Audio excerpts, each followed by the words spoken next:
This is the Soul-Filled Sisterhood podcast, and I'm your host, Nicole Burgess, licensed marriage and family therapist and an empowerment mentor for women. The information shared in this podcast is not a substitute, nor is it to convey professional, psychological, financial, or medical advice. If you could use such services, please seek them out from someone you trust.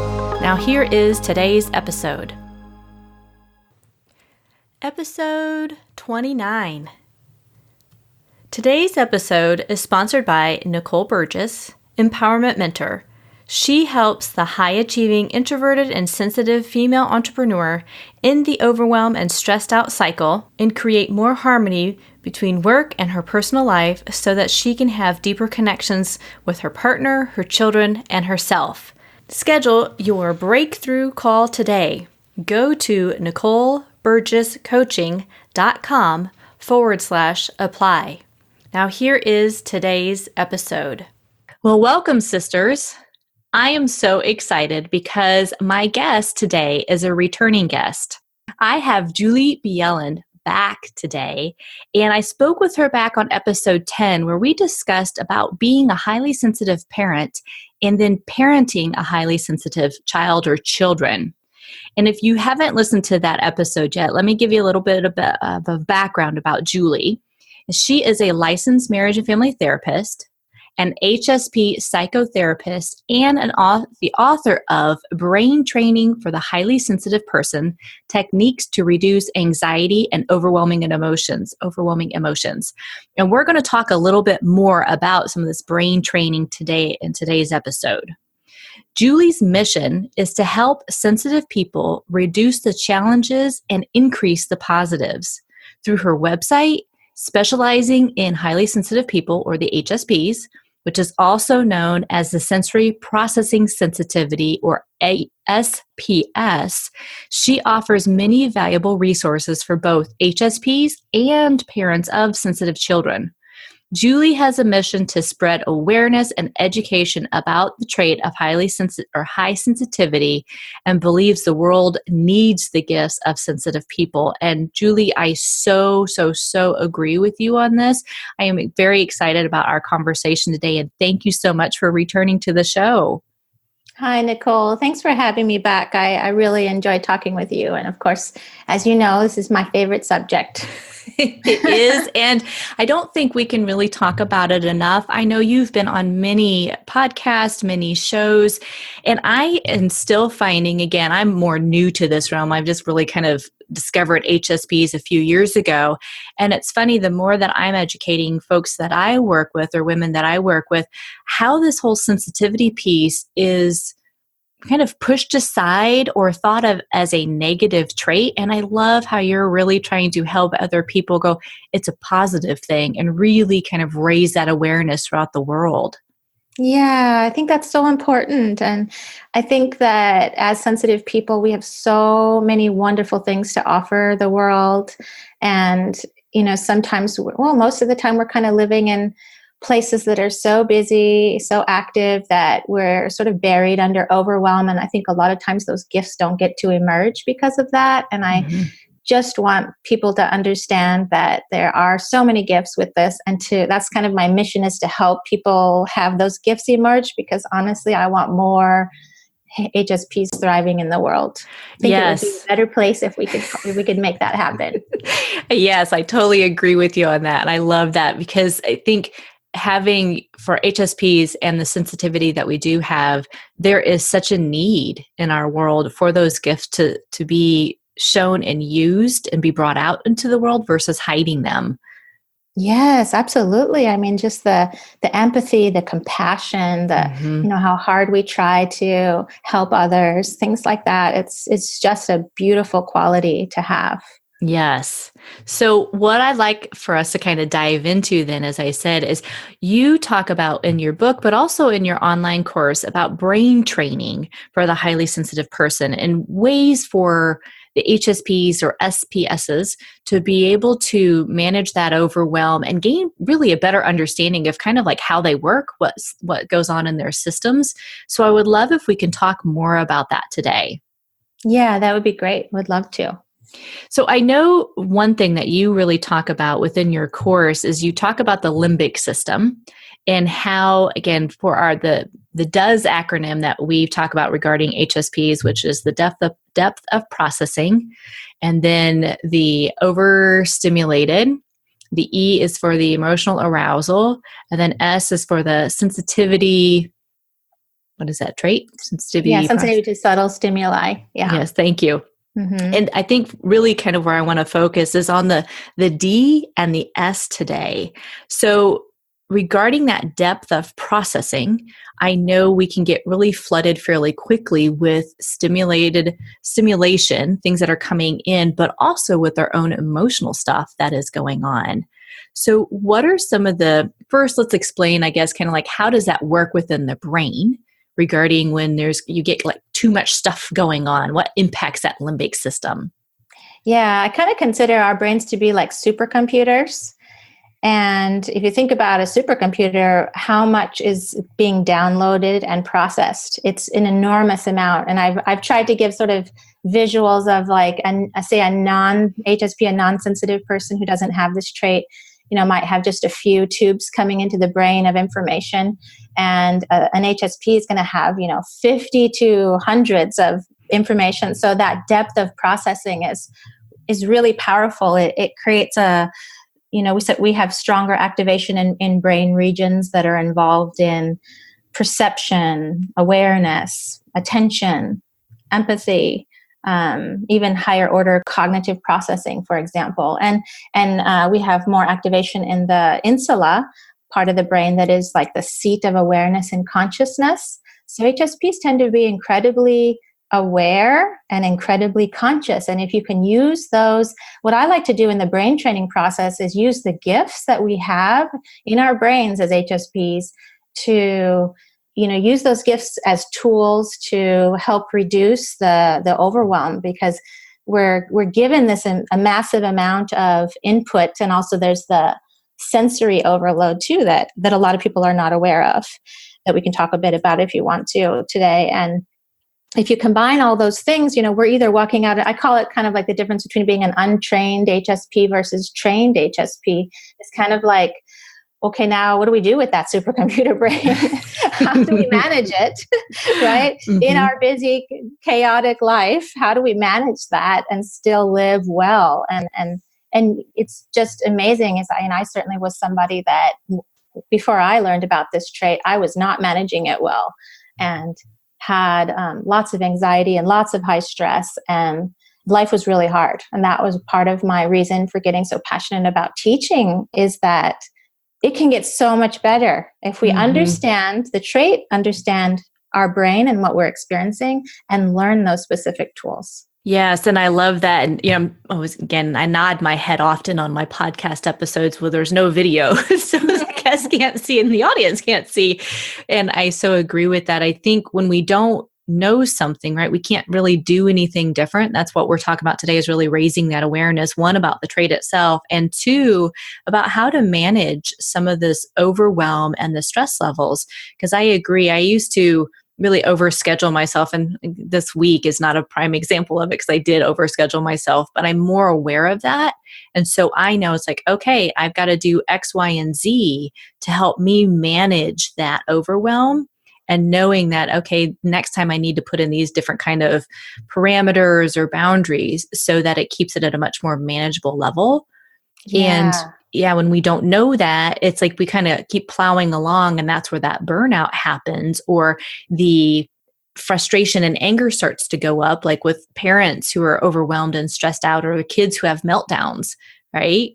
And so, we're talking about this today of like, okay, let's look at some of these things. So how can the women who are listening really start to gain maybe some awareness regarding what are maybe some of those triggers of overwhelm, or what are some of those things that begin to, for lack of a better word, kind of short circuit their calm and tranquility lives? What are some of those things that begin to start to kind of help them, I guess, understand what to look for or where to kind of gauge things?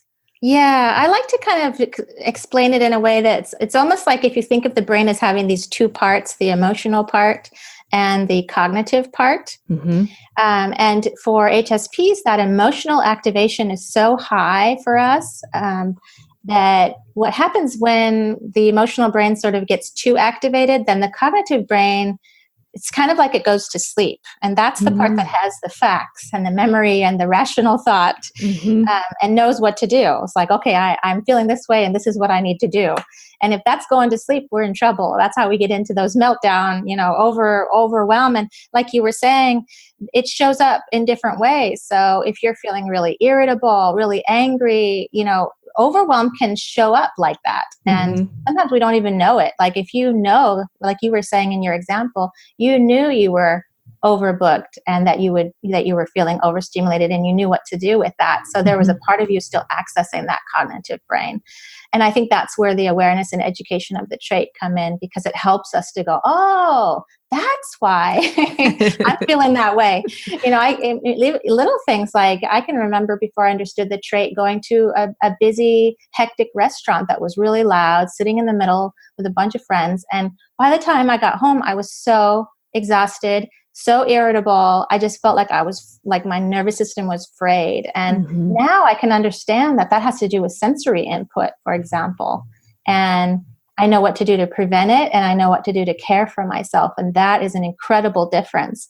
And in talking about the, for example, the knowledge of knowing that you have a more activation in the insula, use that for awareness. So I often teach my clients and students about your body is going to tell you how you are even before your cognitive does.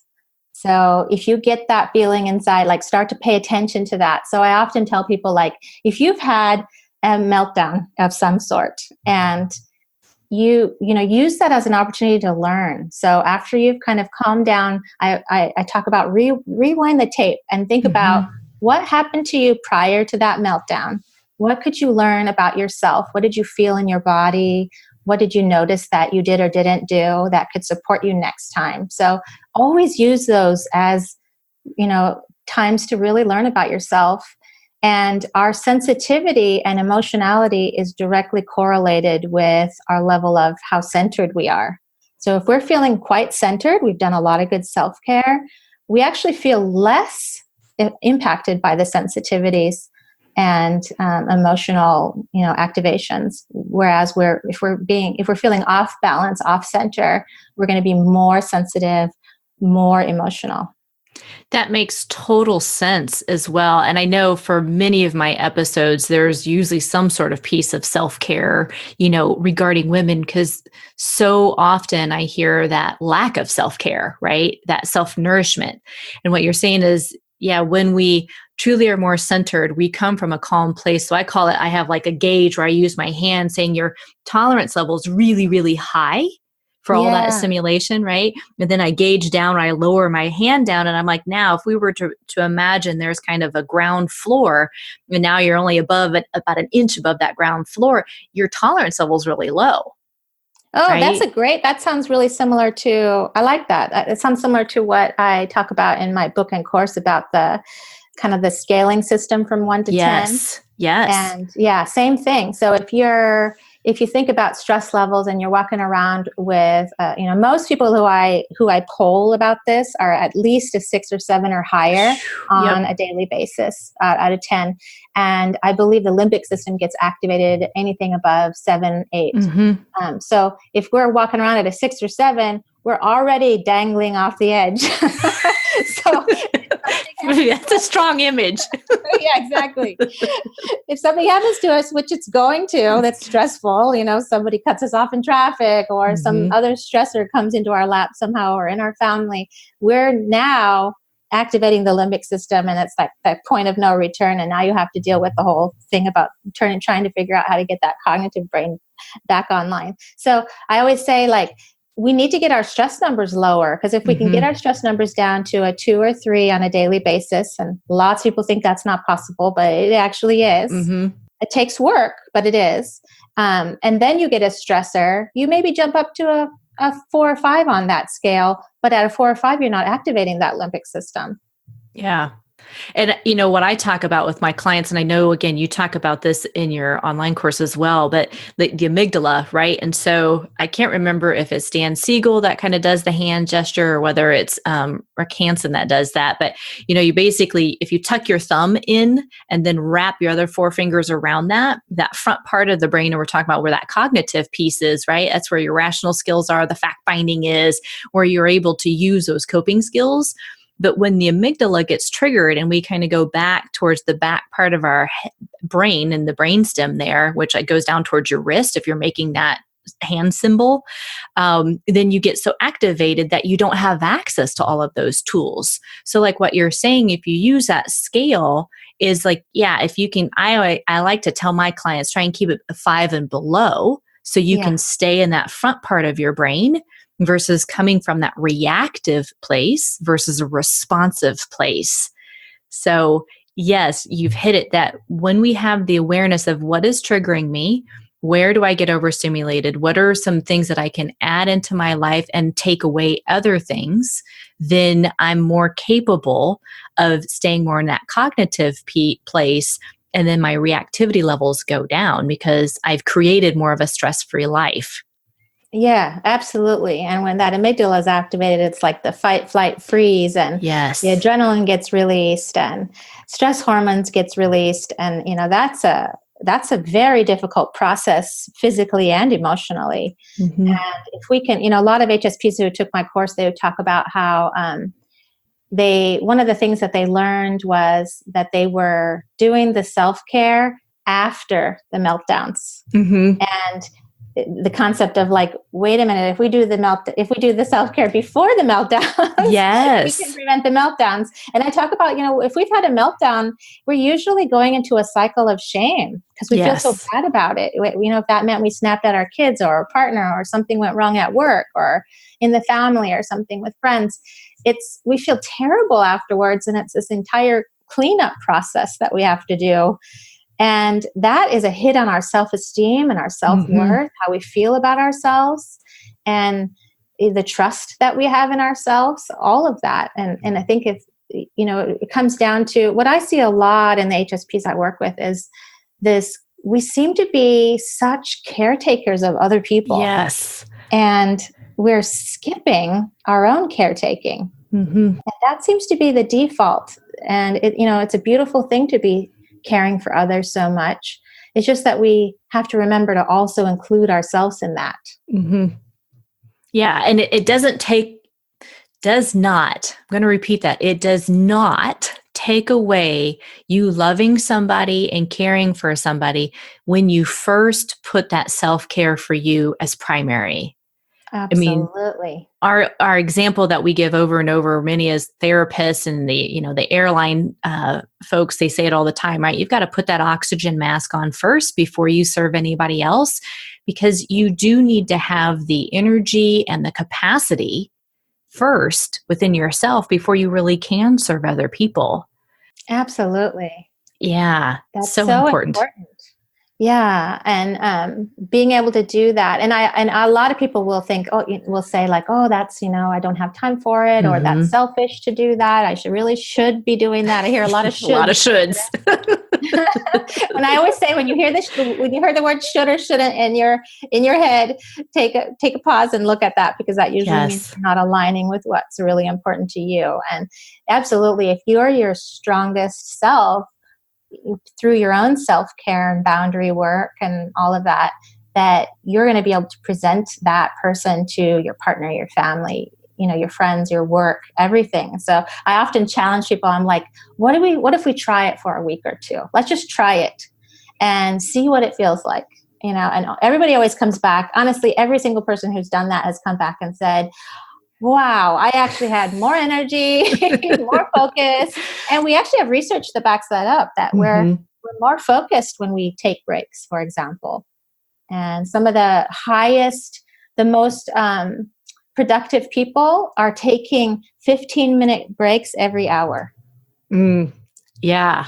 I know you've posted various times within your social media about how it's it's so counterintuitive, right? That if we do less, we actually do more. Yeah. And I talk with that with my clients as well, because when we're just on the hustle bandwagon, you're going to be depleted. That stress level is going to go up, and it's self-induced, and it doesn't need to be.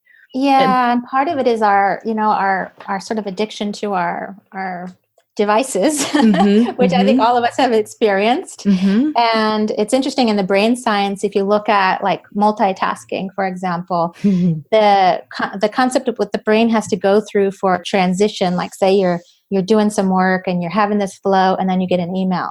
And boom, now you're over to the email, and then you get a text, and now you're over to the text. Each transition it takes energy in the brain to do that transition, and it eventually makes us less focused, less efficient. So if we're really doing that self-care, and we're recommending HSPs do 2 hours a day of what I like to call unstructured downtime. Yes. That means you don't have a plan for it necessarily, like I have to get this done and that done. No, you have to do nothing or read or yoga or something that's incredibly makes you feel good afterwards, makes you feel like you're getting into that kind of aligned, centered space. And then a full day off a week too. And who's doing that? We're constantly checking our phones and on task and in a to-do mode. And I recommend people take the notifications off their phones so that you're not hearing the pinging all the time of a new message, or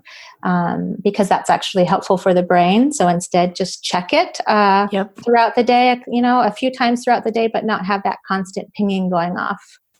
And that's a great thing too, because I keep my ringer totally turned off, and I will recommend that as well with clients, like flipping the phone over so you don't see it light up as well, right? And what we were talking about earlier in the conversation too is when those stress levels are already high and you're more prone to feeling that stress or anxiety, you can actually manage that by unlearning those habits, unlearning that training. Again, I love to say our phones are really like, are their own experiment, that they're training us versus the other way around.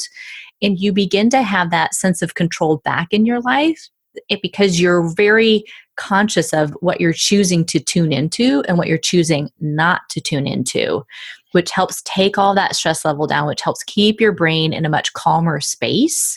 And then it's like, okay, these are the blocks of times that I'm going to look at emails or answer those phone calls back or tend to whatever it is I have on my to-do list type of thing.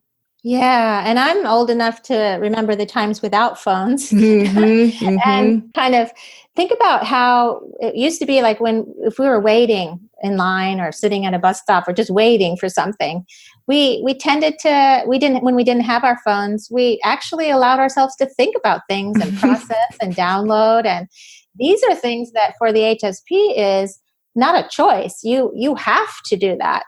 And if you're not doing that throughout the day, you're going to be one of those people laying there in bed with your head spinning and not being able to turn it off. Yes. Turn off your brain. So doing that about your phone, for example, allows you to have these little stretches of time throughout the day. That I love giving the recommendation that every time you go to the bathroom, you ask yourself, and I can't remember if we talked about this in the episode with you or not, but I'll say it again because I think it's such an important piece. Ask yourself 2 questions. How am I doing and what do I need? Definitely worth repeating for sure, because I don't remember if we talked about it or not. That is incredible. It's powerful. And if you're actually paying attention, you get to know. It's like, then you're not sort of packing it inside of you and covering up and hiding it and shoving it under the rug. You're actually able to deal with it when it happens if you're really paying attention. So say somebody said something to you and it felt like criticism, and now you're feeling terrible. And instead of not allowing yourself time to work through that, you do. So if we all go to the bathroom several times a day. So it's a chance to check in with yourself. Be like, okay, yeah, actually the person said that. It kind of made me feel bad about myself. How do I need to process that right now? What do I need? And then you're able to actually release it, and it doesn't get stuck in your body and turn into anxiety and depression. And I want to touch a little further on that too, because you had talked about earlier regarding the body awareness. And again, the majority of my clientele that I've worked with over the years, right, it's really, we focus on the anxiety piece of it. And there's often a big disconnect, again, because we have that depth of processing. I know so many women are very in their head, but they have lost that connection with their body. So this is another great way of not only just checking in with like, okay, how am I feeling right now in this moment and those thoughts that are swirling there, but really check in with your body. Is your chest tight? Is your stomach tight? Are you clenching your fist? Do you feel weepy? What is it that's coming up inside your body? Acknowledging that so that you can, as you're saying, move through it versus avoid it or stuff it down. And if you don't have that space to really work through it in that moment, it's just like, okay, I just needed to make a mental note to myself that I do need to come back and process this more fully, and that's okay. Yeah, I was nodding the whole time you were saying that. Absolutely, I agree. Yeah. And I think it's so important because, as we're saying, if we want to really reduce the amount of emotional, what do I want to say, that strength of that emotional reaction, the more that we stay in tune with not only our thoughts that are coming through, but also our bodies, we have better ability to manage that and to go, is my body really needing that walk out in nature today? Because we know that studies show over and over and over how that's a great stress reducer. Is it my body needing that yoga stretch or that new yoga move that I've learned? Is it I need to sit for 20 minutes in meditation just to get myself really centered? So that you have, maybe it's a list of little things that you can do. And I say little, doesn't mean they're always easy to do, but you know that they work for you. And maybe one day this technique works a little better, and another day it's like, well, let me shake it up and try this over here. But these are all ways to be able to help bring that stress level and anxiety level down, as you're saying, so that you're preventing it versus just constantly, in that hamster wheel of saying, okay, I got to de-stress. It's like, let's do some preventative work here. Yeah, I like what you're saying about the preventative work. Absolutely. I think nature is a wonderful one. And I kind of go through this process personally that I think works well is I think about my week, for example, and I look at my week and I think, okay, if I've got like extra appointments or there's something going on with the kids' school that I have to attend, or I've got a doctor's appointment, or I have something that's extra, I try to actually plan those in where I don't have too much extra per week. Mm-hmm. So I almost like think about it as like, okay, instead of doing 2 appointments, can I do 1 appointment this week and 1 appointment next week, for example, so that I'm planning out my energy tank in a way. And I think that if we do some of this preventative work, we can move from a place of having reactions into a place of creating what I call like a pause and reflect system, which is part of that brain training that turns a reaction into a response, which is huge, right? To be able to respond rather than react. Yes. And I love that. Reactions coming from that emotional brain, response from cognitive. Yeah. And I love how, we were talking about what you just said here, that pause and reflect. Again, that goes back to that self-care piece that we're talking about. And I'm wondering, I know you just gave some, personal examples of kind of looking through, and I know part of that's also our temperament where you and I are both planners. So I do the same thing. I kind of look my week out, and some weeks I'm like, oh, I've got that down really great. And other days I'm like, oh, didn't do that one so well. So for those who are a little more spontaneous, what would be some ways for them if they don't like to plan so far out in advance? Again, a week can be far out for some folks, for some women. What would be some tips or techniques that they could use to help manage that energy level or gain more awareness of, hey, this may be a trigger for me that I need to do something different? Yeah, well, speaking of triggers, that's a great thing to get to know about yourself. And I think that we all have like 3 or 4 main core triggers, and everything is sort of connected to those. And getting to know what those are can be incredibly helpful. So you can know, like, it's the ability to go, okay, here's this thing that's impacting me, and I'm adding now something that makes me understand it. And I think that we're constantly doing that in our HSP brain anyway, this processing that's constantly happening. And people can do that in different ways. I mean, you can I think it's great to wake up in the morning with an intention, for example, and that check-in. It's like if I'm waking up and I'm super tired, I'm going to have one of those days, then I need to care and nurture myself in particular ways. And watching our self-talk, that's a huge piece. Yes. And I'm just shocked at how hard we can be on ourselves. I mean, I certainly was one of those people as well. And I think it's a constant management of that, so that you can kind of start to practice, like, can I turn that harsh inner critic into self-compassion, self-love, self-nurturing? And if you can do that, it is life-changing. I had to practice that myself because I had zero self-love, self-compassion when I started my work, and really had to work hard to build that within myself. And it is amazing you can be in the midst of something that's really difficult, and if you're sprinkling in self-criticism into that, you're going to fall apart. And if instead you sprinkle in some self-compassion, self-nurturing, self-love, you're going to get through that. Because it's kind of like being a supportive friend to yourself, which is something we need to grow in ourselves.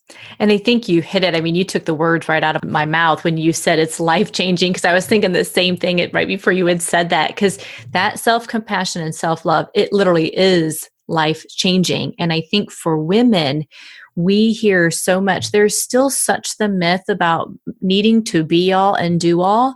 If you're, a mom, you've got to be like this perfect mom. And if you're also working and you're a mom, you got to be this perfect working mom. Or if you're a woman, just in general, you've got to look beautiful. You've got this has to be done. And it's like, whoa, whoa, whoa. When you're paying attention to what those thoughts are that are coming through, are they really yours? Or are they beliefs that came through when you were a young girl, and you've then just kind of absorbed them without now challenging them? And as you're saying, the more we have that awareness of, oh my gosh, how often am I saying that I suck at this, or I don't do this well, or nobody likes this, or I'm not enough of this, right? When we start to see that or pay attention to that, you can really do a lot of flipping of those, or just letting those thoughts go. And so you can bring in that self-compassion and that self-love. That is such a different way of living. I mean, just completely different. And I think it has kind of a lot to do with the fact. And in addition, I agree with you about women, that we do tend to have, whether that's through our upbringing or our society, these incredibly high expectations of ourselves. And the trait itself, the HSP trait, is known for, I kind of call it like it's almost like we carry around this perfectionist measuring stick. And we're comparing everything that we're doing to that perfection. And when we're doing that, we are constantly failing, because there's no such thing as perfection. So to work on those things is, I think, the path to get there is through that self-compassion, to be able to say, you know what, I'm having a hard day, and that's okay. I'm really tired. Maybe I need some rest. To be able to say that to ourselves with love and tenderness is, that's amazing, versus, what we might say opposite to that is like, oh, what's wrong with you? You should be able to do this. Oh my gosh. It's that language comes as such a default tendency. So to pay attention to that is really important. Yeah. And it takes you out of the loop of when that harshness is there. Like, as you were saying that, like, oh, what's wrong with me? It's also then what came up for me in that is putting myself down in that sensitivity piece, putting myself down and, it's not okay for me to be overwhelmed or me to do something different. And that's part of what we're talking about, is really embracing part of those gifts that you have, that you really are such an incredible human being. The more you love you really do shine brighter out into the world, and you're able to show up more in all your relationships, whether that's with your family, your friends, at work, in your job, wherever. That having that self-compassion, having that self-love, even if it sounds kind of woo-woo-y or funny, there's power in that, there's depth in that, and it's really absolutely possible to create that, to have a less stressful life, and even prevent it going into more of a true anxiety diagnosis, because you're managing that at a very different level when you've set time aside for yourself. And like we've talked about, right, whether it's the exercise, maybe it's even journaling, or it's meditating or being out in nature, all of that is that self-love, because you're giving yourself that permission to do those things that really help you thrive in each and every single day. Oh yeah, completely. Yeah.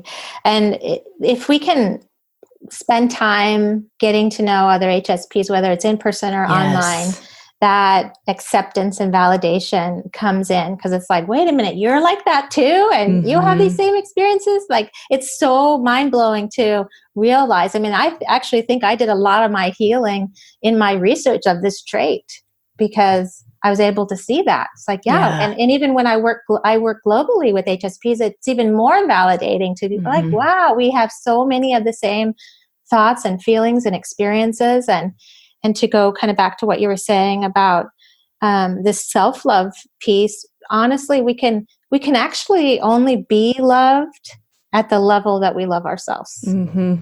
Yes. Say that one more time, Julie. We can only be loved at the level of which we love ourselves. Yes. That right there is so powerful. And I think as women, as we break through more of these myths that they're either placed on us or that have just been going around for, centuries, it's being able to take that, I call it power back, and knowing that wherever you are is where you need to be, and embracing more of who you are. Sensitivity and all is a huge gift. And I love how you are so passionate about bringing this awareness to the world, not just locally, literally raising the HSP awareness to the world, because there's so much that HSPs offer and give into our world. And you can do it in a way that, again, like you keep talking about, where you can thrive versus shrivel in it or hide from it or think that you're not enough because you have these specific traits. It's like, embrace those, because it's a beautiful thing. Yeah. And it makes a difference. Like, if we can raise the level at which we love our own selves, that we're raising that bar at which we expect to be treated by other people too. Yeah. And that's an important piece in, the friends that we pick, the partners that we pick. And I can't stress enough how much it helps. Like, if you're struggling out there, find a therapist who knows about this trait and work with them, because it also showing up that in the research that HSPs do the best with therapy, for example. And we're seeing about 50% of clients in therapy are HSPs, and this is only 20% of the population. So it's a lot.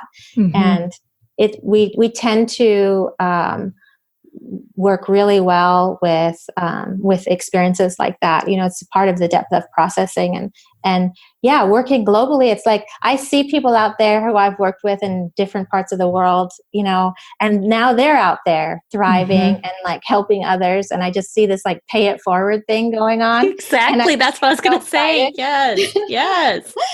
It's just so awesome. And I really just wholeheartedly believe that, like, if we've got, doctors and inventors and people in politics and, in the medical field, in the education realm, in all of those places. And if you could put HSPs in those roles, I mean, that excites me, because I just think such amazing, wonderful things can happen.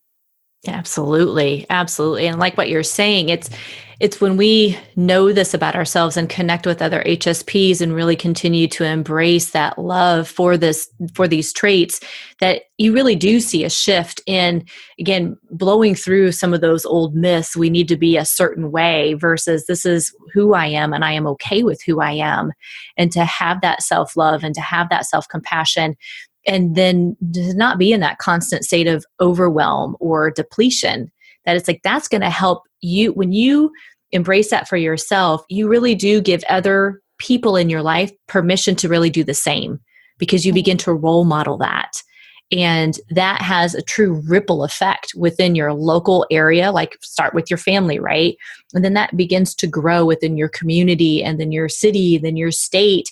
And then it hits all different parts of the world. So it all has an impact. I love this. Yeah, being able to be that authentic person and talk about how, yeah, I'm not perfect, Mm-hmm. and let's talk about that. Let's talk about our imperfections. Let's be Yeah. okay with them. Let's know that they exist and to support each other in those ways. And I think like creating these, spaces in the world that are able to see the gifts of this trait and not have them looked over. I Mm-hmm. think that that's an incredible piece. And it's so empowering to be able to do that in your life, to be in that authentic space, to take that mask off and Mm-hmm. really be yourself. Yeah, I think that's huge. And again, I know for many of the women that I've worked with, the mask is huge. And whatever you want to call that mask, right? For a lot of the women I work with, we talk quite a bit about the good girl mask, that you're in this adult body, right? But you're still playing the girl versus the woman. Hmm. And when you begin to take that off and step more into your own personal power and be truly seen for who you are, it's absolutely amazing. And you can really make a huge change within your own world, but also the world in general. So, Yeah, I think we offer a lot of beautiful things in the world. mhm, And in addition to that, we have to take care of ourselves in a yes. particular way to be able to offer those gifts. I often kind of imagine this when I first started doing my work, there was this image that I got in my head that helped me personally. And it was like, I would imagine if I was like living out in a tribe out on the land somewhere, because this is a trait that's evolved Hmm. over evolution. So I would have been probably that medicine woman, Hmm. up in Hmm. her own her own private hut, Hmm. and I would have been, I would have had my downtime. I would have had my processing time, and people would have come to me to be healed. And then the concept of that is that, yeah, I am different, and Hmm. I'm not going to be somebody that can keep up with in doing all the things that my non-HSP people in my world might be able to do, for example. But I truly believe that what we're putting out is sort of concentrated, Hmm. and that, an HSP doing work, for example, for 5 hours is probably equivalent to a non-HSP doing work for many, many other hours. Hmm. Um, it's so concentrated, and it's part of that depth of processing. And we even have research that's showing that supervisors are rating HSPs higher, that in performance, that we're having a higher rated performance in work. We're Hmm. also having higher levels of stress and lower levels of well-being. So Hmm. that's an exact example of, yeah, you are performing higher, but that means you also have to take care of yourself in these special ways. Yes. And before we wrap up, I want to go back to, so we've talked really a lot about that depth of processing and some of the sensitivities. And remember, ladies, that the sensitivities is not just like the workload. It can be the sounds, it could be smells, it could be a lot of different things. So when you know those triggers for you, or you know what really kind of raises that stress level for you, this is what Julie and I are talking about, being able to say the more awareness you have around that, you are able to create those self-care skills around it. And I know, Julie, before you and I, before I started to record this, we were talking about an example you had given, which I hear quite often with my moms in particular, and this can really be kind of put into with any woman in a role that she is in. But when they get home from work and feeling really overwhelmed and then just kind of bombarded with, okay, now you're mom, and how to manage some of that overstimulation that happens as soon as they walk in the door, and what are some of the things that they could do to help take that down a notch or two. Yes, absolutely. Such an important thing. And yes, there's some things that we can do about that are helpful. These are examples of thinking about the whole entire day too. Make sure that you're taking breaks, Mm-hmm. and that they're real breaks, that you're actually having like a sensory break, for example, a quiet space. Maybe you close your eyes, take some deep breaths throughout the day, because then by the time you get home, your energy tank, you'll still have something left in it. And that's Mm-hmm. important, because if we're walking in the door depleted, and we have little kids that need us. It's going to be really hard. So there's that piece of kind of prepping for it. There's also the transition piece that, even if that means that you take a few moments in your car before you walk in the door or something like that, where you just kind of align yourself, maybe do some meditation, some deep breathing. And then thinking about the sensory aspect when you walk in the door. I've even had parents who have been helped by putting in earplugs for the first 15 minutes that they're walking in the door if they happen to walk into a home that's really loud, for example. Or say you're the one that's doing, whether it's the mom or the dad doing the cooking at the end of the day. And I use this example in my course where it's like the fan of the stove is on, the TV's on, everybody's coming in wanting something. And then, this has turned into examples where people are coming into therapy with problems in their relationship that stem from stuff like this, because maybe they've gotten super irritable or angry and snapped at everybody.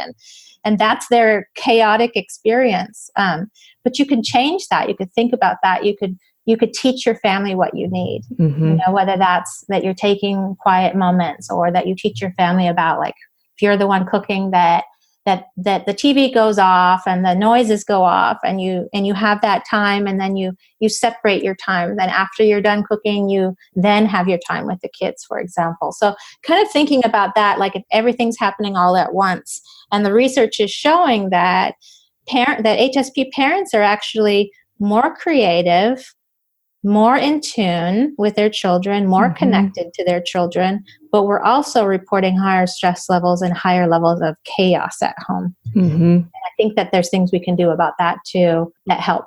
Well, and what you just mentioned there, right? So I'm sitting there thinking, here's the progressive steps. First, you have to get to know yourself, right? Yep. So that means you've got to get to know what those triggers are. And then as a woman, yes, the foundation piece of it, ladies, is asking for what you need. That it is truly okay to do that. Because I know, like you talked about, Julie, that oftentimes if we're from that reactive place, right, then shame can come up, and shame is a blocker. And when we come from that place of, oh my gosh, it's not okay for me to ask for this. Oh, it's me being selfish. Your family cannot support you if they don't know what you need. Yes. So stating what you need, because you now have an awareness of what it is, helps your family also support you, because that's what you do with them.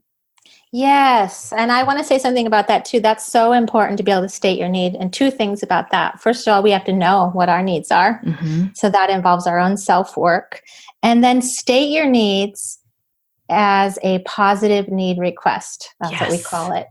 Meaning, if we've yelled our needs because we're so upset, you are not going to have your needs heard, because now that's going to create defensiveness in whoever you're yelling at, and they're not going to hear you. So being able to state it in a calm space, like, I just want to tell you that this is what my need is. When we're actually calm and it's not fueled with frustration, resentment, or anger, then you can actually get your needs met.